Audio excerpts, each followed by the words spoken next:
Welcome back to my channel. আমি শুধু চলে এসেছি আবারও কিছু নিয়ে। তা তোমরা কেমন আছো? ভালো আছো? আমিও ভালো। তাই চলো দেখি কি করা যায়, সবটাই তোমার সাথে শেয়ার করবো। আর আমার তো যা কিছু করি না তোমার সাথে শেয়ার করতে খুব ভালো লাগে। তাই চলো দেখি কি করা যায়, সঙ্গে থাকো, সাথে থাকো, আর ভালোবেসে পাশে থেকো। Welcome back to my channel. আমি শুধু চলে এসেছি আবারও আজকে। তা আজকে দেখো কেটে নিয়ে এসেছি পেঁয়াজ, কেটে নিয়ে এসেছি লঙ্কা, তার সাথে নিয়ে নেবো কালো জিরে, তার সাথে নিয়ে নেবো হলুদ, তার সাথে নিয়ে নেবো পরিমাণ মতন লবণ। যে যেমন যেরকম করো সেরকম মতন পরিমাণ মতন লবণটা দেখো আমি নিয়ে নিলাম। দেখতে পাচ্ছ এটা না আমি ভালো করে হাত দিয়ে না ভালো করে চটকিনো, জানো, তাহলে না ঝালটা বেরিয়ে যাবে, সুন্দর ভালো হবে, জানো তো। দেখো আমি হাত ধুয়ে জলটা এর মধ্যে দিয়ে দেবো।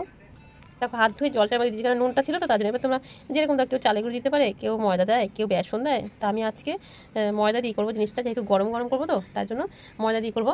আর যে জিনিসটা করবো সেই জিনিসটা হচ্ছে এখন সজনে ফুল। দেখতে পাচ্ছ, দেখো এটা হচ্ছে এই সময় সজনে হয়ে গেছে।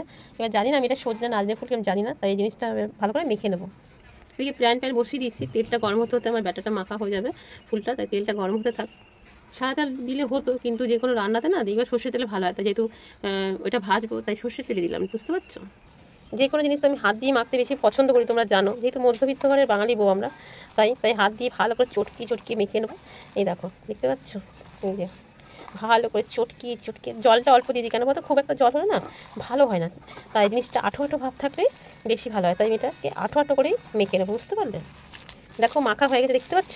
এ দেখো তুলে নিয়ে যেখানে ছুটে ছুটে ছুটে চলে যাওয়া যাবে এরকম করেই মাখলাম, দেখতে পাচ্ছ। দেখো এবার ছোটো ছোটো করে নিয়ে নেবো। তেল তো গরম হয়ে গেছে, এবার একটা একটা করে দিয়ে দিই। দেখতে পাচ্ছ তেলটা খুব সুন্দর গরম হয়েছে। আর আঠো আঠো জিনিসটা হলে কী হয় তো জিনিসটা ভালো হয়, বুঝতে পারছি। এরকম অনেক রকম করেই অনেকেই করে, এর আগেও আমি ছেড়েছি, তা আজকে একটু অন্যরকমভাবে করলাম, তাই তোমাদের দেখালাম। পুরো রসুন দিতে পারো, আমি আজকে পেঁয়াজ দিয়ে করেছি, বুঝতে পারছো। থালাটাকে পুরো ভর্তি করে দিই, তাহলে অনেকটা তাড়াতাড়ি হয়ে যাবে। আর এটা লাস্টে করলে তো গরম গরম খেতে বেশি ভালো হয় ডাল ভাতের সাথে, তাই সব রান্নার পরে এটা লাস্টেই করছি, দেখতে পাচ্ছ। দেখো আজকে কিন্তু খুব একটা বাড়াবো না, কেন বলো তো, তাহলে আমার সব জিনিসগুলোই সব উল্টো পাল্টা পুড়ে যাবে, ভিতরটা সিদ্ধ হবে না ফুলগুলো। তার জন্য আমি একটুখানি কমিয়েই করছি। তাতে একটু সময় লাগবে ঠিকই, কিন্তু খাবারটা কিন্তু দুর্দান্ত টেস্ট হবে, আর ভেতরের জিনিসটাও খুব সুন্দর সিদ্ধ হয়ে যাবে, তাই না বলো। তাই একে একে সুন্দর করে উল্টে দেবো। আর যে কোনো ভাজা পোড়াতে কিন্তু একটু তেলটা বেশি না দিলে হয় না। তবে এখন আমি আঁচটা কমিয়েছি ঠিকই, লাস্টে কিন্তু আমি হাই করে তুলবো, কেন বলো তো, লাস্টে যদি হাই করে না তুলি না তেলটা ভিতরে থেকে যাবে। আর যদি হাই দেখবে বেগুন ভাজা যাই করো না কেন, লাস্টে যখন তেল হাই করে তুলবে না তখন তেলটা বেরিয়ে যায়। তাই দেখো কথা বলতে বলতে সবগুলোই উল্টে দিলাম। এ দেখো দেখতে পাচ্ছ, যেন কালারটা এরকমই থাকে, চেষ্টা করবো, দেখা যাক কতটা কী করতে পারি, সঙ্গে থাকো। দেখো হয়ে গেছে, আমি গ্যাসটা হাই করে দিয়েছি, এবার তুলে নিয়ে তোমাদের দেখাচ্ছে, ঠিক আছে।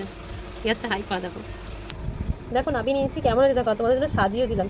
আর ফ্যান চলছে বলে একটু ফ্যানের আওয়াজ হচ্ছে, তাই কেমন লাগলো অবশ্যই বলে যারা চ্যানেলটাকে সাবস্ক্রাইব করে সাবস্ক্রাইব করে দিও। আর সবাই সঙ্গে থাকবে, ভালো থাকবে, সুস্থ থাকবে।